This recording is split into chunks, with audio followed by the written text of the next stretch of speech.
Stateside.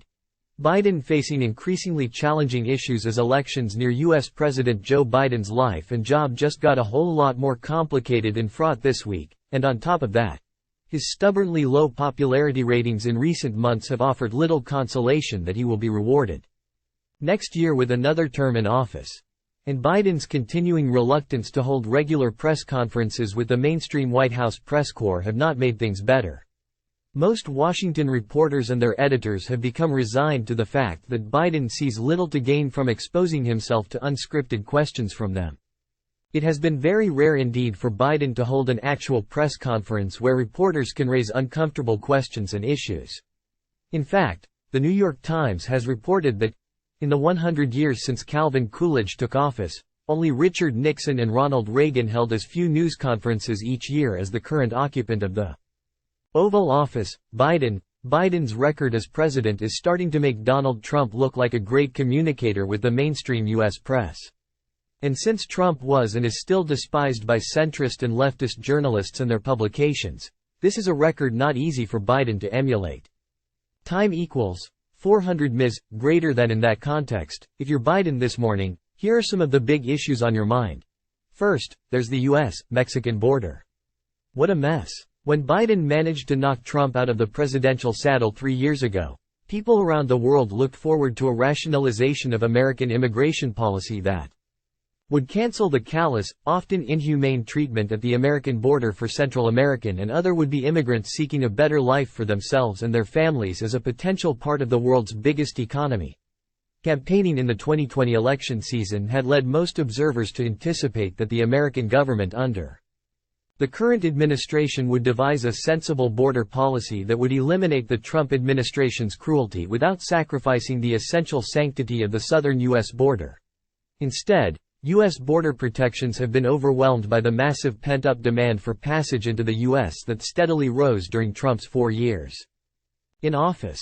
Stung by constant Democratic ridicule of his failure to deliver on his promise to complete construction of a border wall, Trump and his allies in Fox News, Congress and elsewhere have hammered the current president on the failures of Biden's own border policy. Furthermore, Republican governors in Texas, and Florida especially, have continued to export illegal migrants who appear on their doorstep to big northern Democratic-governed cities like New York, Washington and Chicago, straining the social services of those cities and spreading uncomfortably for northern mayors the burden of housing, feeding and otherwise supporting the immigrants. Congress, meanwhile, has been unwilling or unable to do almost anything about immigration policy reform, and the issue continues to make Biden look feckless and ineffectual.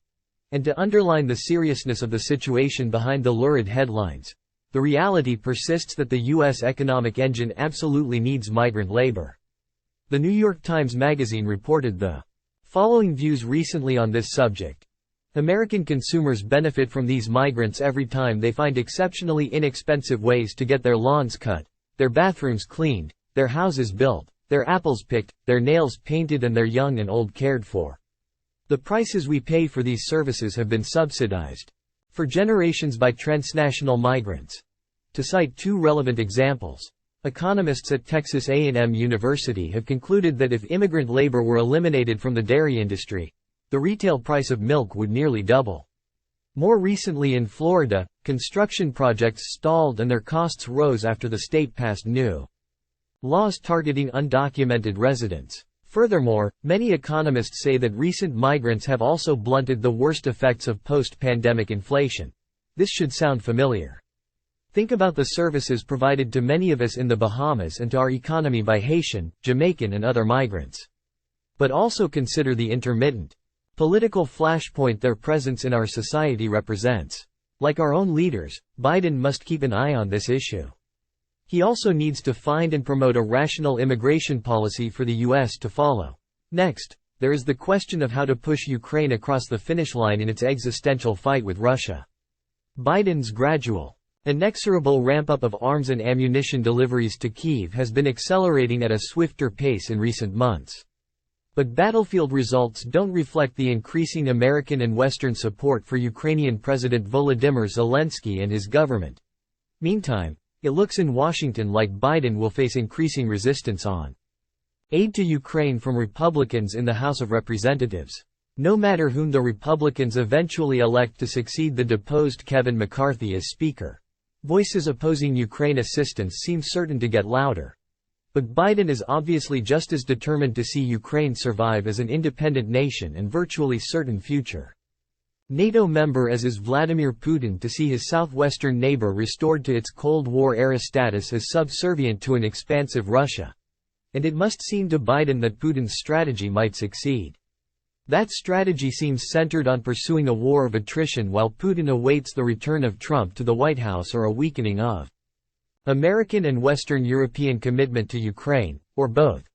If that happens, the same Republicans who are undermining Biden's efforts to support Ukraine will accuse him of squandering billions of dollars of military and other assistance to Kyiv in an ultimately futile effort to repel the Russians. The president cannot win on this issue. Unless Russia is defeated and pushed back out of occupied Ukraine. Further intensifying Biden's daunting challenges is the outbreak of the most significant fighting in half a century between Israel and Iran's surrogate regime of Hamas in Gaza. If this conflict expands and intensifies as it looks like doing, aid and materiel now ticketed for Ukraine may have to be siphoned off to assist Israel.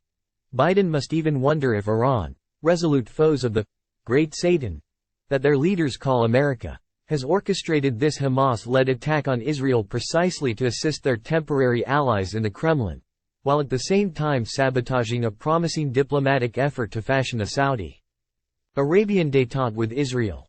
Hamas' brazen and unexpected incursion into Israel and launch of thousands of rockets into the Jewish state brings with it the certain threat of resolute retribution from Israel and the inherent dangers of igniting a much wider conflict. Biden has so much to legitimately worry about overseas. What about at home in the U.S.? Perhaps his greatest liability domestically is the fact that not only is he 80 years old this morning, but Biden increasingly looks, speaks and acts his advanced age. The contrast with Donald Trump and his still vigorous campaign style is stark indeed. Time equals 400 ms. greater than and for reasons that analysts have not yet been able to explain. Biden's popularity in the public opinion polls does not reflect the numerous accomplishments already racked up by his administration. Biden is left to hope that by Election Day next year, voters will actually remember those achievements, and also that he will be able to make his case to voters in such a way that they are convinced he deserves a second term. But the odds still favor Biden v. Trump, Part 2, next November. While there continues to be media speculation about Democratic power brokers concerned about Biden's visible frailty, no viable alternative candidate is in sight. Forced to speculate, Democratic strategists identify California Governor Gavin Newsom, Michigan Governor Gretchen Whitmer and Commerce Secretary Gina Raimondo as potential alternatives to Biden. Transportation Secretary Pete Buttigieg earns mentions too, as does Vice President Kamala Harris. But conventional inside the Washington Beltway thinking essentially dismisses all of these as pretenders to the throne. Some Republican pundits are trying to build support for former UN Ambassador Nikki Haley as the GOP alternative to Trump.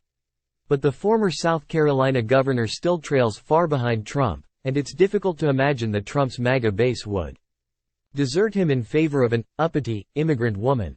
Haley would have a better chance to be nominated by Democrats, if one is to believe the conventional wisdom.